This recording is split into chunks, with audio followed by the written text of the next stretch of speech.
पूरे संसार के सामने पाकिस्तान को बेनकाब करने के लिए और पाकिस्तान का असली चेहरा जो आतंक को वो बढ़ावा देता है और जो आतंकी ठिकाने हमने उड़ाए हैं सिंदूर ऑपरेशन के तहत, इसमें पूरे संसार के सामने एक एक बात स्पष्ट की जाएगी, जिससे उसका बिल्कुल पूरे वर्ल्ड में डिक्लेयर हो जाए कि ये बिल्कुल उग्रवादी या उग्रवादियों को पालने वाला देश है।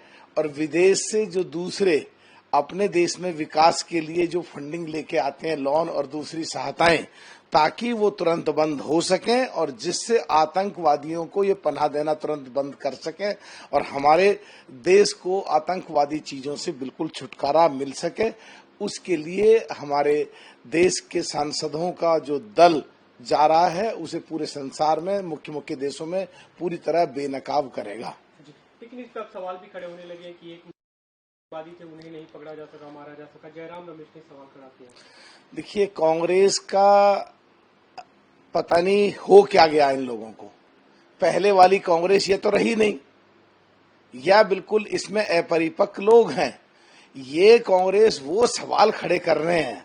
अगर इन्हें सवाल खड़े करना ही है तो बंबई में 3-4 दिन लोग गोलियों से भूने, उस पर सवाल खड़े करो ना, तुम पर कुछ नहीं हुआ था। और अब हमने इस हमले के बाद जो 22 अप्रैल को हुआ, अंदर घुस करके पाकिस्तान के अंदर जाके मारा, तो ये सवाल क्यों खड़े कर रहे हैं?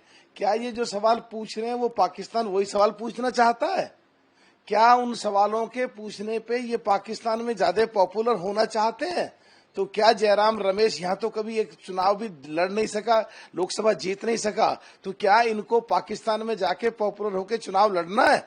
कि कांग्रेसियों को हो क्या गया समझ नहीं आ रहा। अगर ये ऐसे ही रहे ना तो अगले चुनाव में जनता इनकी इससे भी बुरी हालत कर देगी जो अब है। महाराष्ट्र की कांग्रेस के एक नेता विजय वडेट्टीवार, इनका एक और 15 भारत ने लाखों रुपए के वो मिसाइल चला दिए। एक तरह से एक चाइनीज टेक्निक थी कि जिस तरह से भारत को एक तरफ परेशान किया जाए। उनका ये भी कहना है कि अभी तक 3-4 राफेल को मारे जाने की भी खबर है। भारत को इस पे भी जवाब देना चाहिए। तरस आता है ऐसे लोगों के प्रश्न पूछने पे। अरे क्या इतना बड़ा फंड होता है फौज का, उसमें अगर जरूरत पड़ने पे अपने देश के लिए या देश के निर्दोष लोगों की जो हत्याएं करी उग्रवादियों ने, अगर तुम उनको घुस के नहीं मारोगे और उस असले की कीमत देखोगे मारने वाले की, तो तुम पे तो तरस आता। कांग्रेसियों, तुम तो चुप ही बैठो। बिल्कुल ऐसी भाषा बोलते हो जैसा लगता है जैसे कोई पाकिस्तानी भाषा बोल रहे हो।